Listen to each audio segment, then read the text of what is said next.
سلام أنا هبلنا تختاتلتي قداموت ميديا زيناتات قداموت ميديا بغتانا بإيدكم كبت حكم چانلنا سبسكرايب كبرو حقاً تأمانن واناو زينان حبريتاتاتن انقربولو قداموت ميديا سبسكرايب لايك شير كومنتن بمقبار مساناق تكونو بمعدام نلومي نابزا حزنايوم حبريتاتات جنبارن تكوسات علتاو زيناتاتن كنساقر أغدمنا جن أرست زيناتات كنسمعكم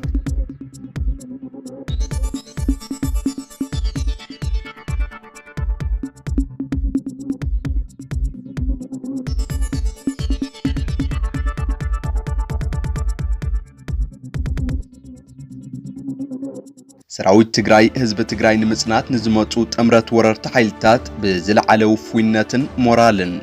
ኣብ ምምካት ይርከብ ክብል ዋና አዛዚ ሰራዊት ትግራይ ተጋዳላይ ታደሰ ወረደ ወድ ወረደ ገሊጹ ፋሽስት መንግስት ኢትዮጵያ ኮነይሉ ህዝብ ትግራይ ንምጽናት ተላዒሉ እንትንብል በምክንያቱ ተባሂሉ بحبرة أفريقيا شمغالنت أب دبوب أفريقيا زغبر زولو لزب عوت نخخون محبرسب عالم أبلع لإيرترا تغطي كجبر يقبا إلوم نبر حلافي سبعو قداي ودب حبرات هاجرات مارك لوكوك زبلون كالوتن اللونا نختكتاتولو بخبر نعدم سراويت تግራይ ህዝብ ትግራይ ንምጽናት ንዝመጹ ጥምረት ወረርቲ ኃይልታት ዝለዓለ ውፍይነትን ሞራልን ኣብ ምምካት ይርከብ ክብል ዋና አዛዚ ሰራዊት ትግራይ ተጋዳላይ ታደሰ ወረደ ወድ ወረደ ገሊጹ ወረርቲ ዕላማኦም ንምዕዋት ልዑል ጻዕሪ እንተገበሩን ሰራዊትና ድማ ዕላማኦም ንምብርዓንን ሃልዋት ህዝብ ትግራይ ንምርግጋጽን በሐያል ወነን ሕራንን ሞራልን ይዋጋአሎ ዝበለ ተጋዳላይ ታደሰ ወረደ በጃ ህዝቡ መስዋዕት ዝኸፍል ሰራዊትን አመራርሓን ከም ዘለውን አረጋጊጹ ኣብዚ ሕዚ እዋን ሰራዊት ውልቀምላኺ ኢሳያስን ፋሽስት ጉጅላ አቢን ፍልፍል ዕጥቅና ይኾኑለው ዝበለ ተጋዳላይ ታደሰ ወረደ ናብ ትግራይ ዝኣተወ ወራራ ኃይሊ ኣይወፅን ዝተመደበ ምስለኔ አመራርሓ እቲ ፋሽስቱውን ናብ መሬት ትግራይ እንተኣትዩ ኣይወፅን ኢሉ ከተማታት ትግራይ በግዚያውነት መሓዝ ማለት ኩናት ምስዓር ኣይኮነን ዝበለ ተጋዳላይ ታደሰ ወረደ እዚ ከም ዘይኸውን ድማ ብተግባር ክረአዩ ክብል ገሊጹ እቲ ኣብ ትግራይ ዝኣተወ ኃይሊ ከም ቆጽሊ እዩ ዝረግፍ ዘሎ ሰራዊት ኢትዮጵያ መራሒ አልቦ ይኸውናሎ ብናይ ኢትዮጵያ በዝሒ ህዝብ ስልሒት እናገበጡ ኣብ ትግራይ ክፍጽምዎ ዝደልዩ ዘለው ጨፍጫፍ ፍጹም ኣይኸውንን ሰራዊትና ጥበብን ስልትን ውግእ ተኸቲሉ ይምክቶም ኣሎ ክብል ድማ ወሲኹ ገሊጹ ሰራዊት ትግራይ አዲያቦ ጸለምቲ ዛናን ዓዴትን ካልኦት ከተማታትን ኣይገደፈን ዝበለ ተጋዳላይ ታደሰ ወረደ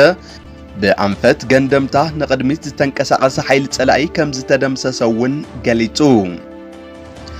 ፋሽስት መንግስት ኢትዮጵያ ኮነይሉ ህዝብ ትግራይ ንምጽናት ተላዒሉ እንትንብል በምክንያቱ ተባሂሉ ኣብ ባይታ ኣብ ልዕሊ ህዝብ ዝበጽሕ ዘሎ በደልን ግፍዕን ኩሎም ኣብ ልዕሊ ደቂ ሰባት ክፍጸሙ ተባሂሎም ዘይሕሰቡ በዓለም ለኸ ሕጊ ዝተኸልከሉን እናተፈጸሙ ስቂላ ክትዕዘብ ርኢና ያምበር ዓለምና ቅድመ ሕዚ ኣብ ደቂ ሰባት አጓኒፎም ግን ከይድገሙ ኢላ ዝኾነነቶም ተግባራት እዮም ጠሜትን ጾታው መጥቃዕትን ከም መሳርሒ ኩናት ዝጥቀሙ ሰባት ዝተፈላለየ ክፍለ አካላቶም ቆሪጹ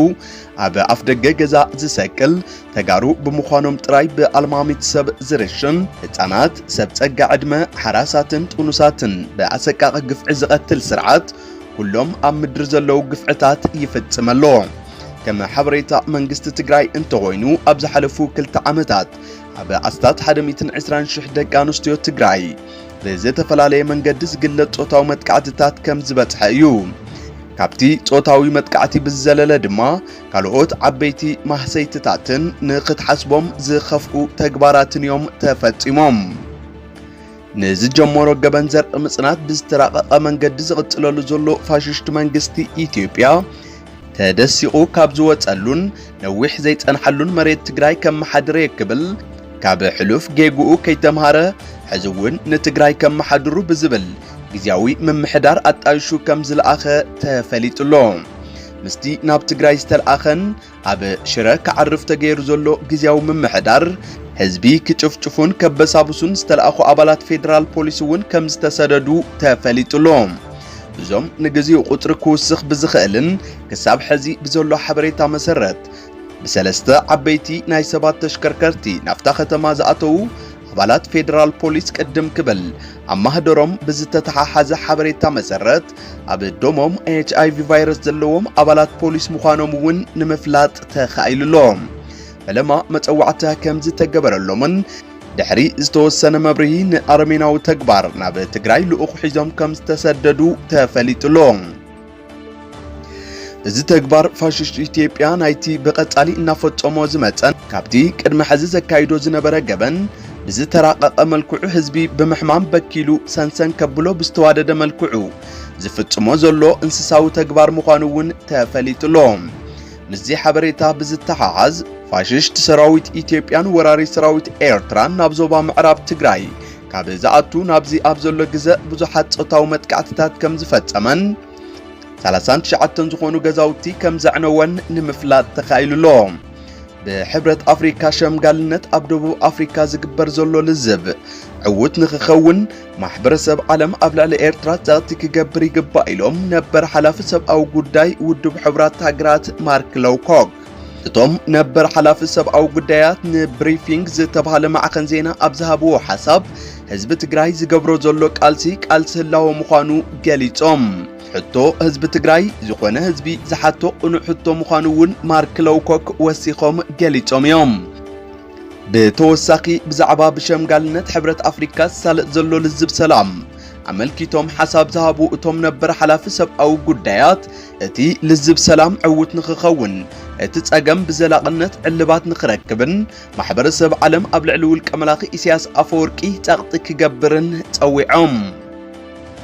ወራር ብርሰት ብዝግባእ ንምምካት ኩሉ ይረባረብ ክብል መንግስቲ ትግራይ ጸዊዑ ለፍንታውያን ወረርቲ ሓይልታት ቅድሚ ሕዚ ጀሚሮም ዘይዛዘምዎ ወፍሪ ጆኖሳይድ ብምጥንኻር ህዝቢ ትግራይ መሊኦም ንምጥፋእ ኩሉ ዓቕምታቶምን ተኽእሎታቶምን ኣዋዲዶም ይረባረቡለው ናይ ጥፍኣት ዕላማኦም ሙሉእ ብሙሉእ ንምትግባር ድማ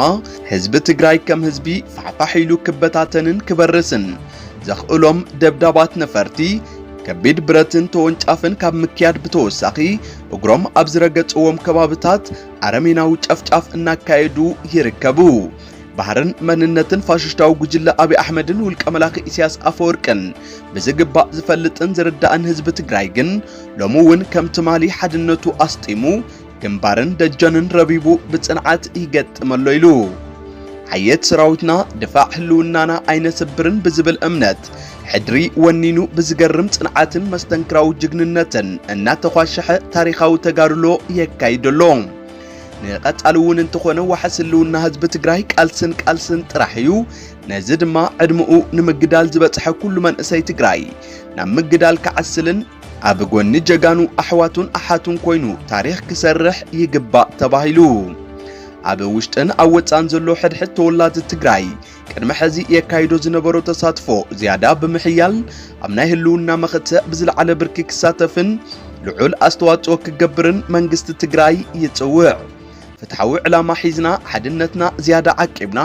ኣብ መትከልና ጸኒዕናን ኩሎም ዓቕምታትና ወዲብናን ክሳብ ዝተቃለስና ድማ ዓወትና ዘጠራጥር ኣይኮነን እቲ ሕዚ ኣብ ዝተወሰኑ ከባብታት ትግራይ ዝርአ ዘሎ ናይ ቦታ ምድፍፋ ግዝያዊ እዩ እዞም ለፍንታውያን ጸላእቲ ናብዘን ከባብታት እዚአን ንኽበጽሑውን ሓየት ሰራዊትና ማዕልያ ዘይብሉ ክሳራ እናሸከሞም ከም ዝመጸ ዝፍለጥ እዩ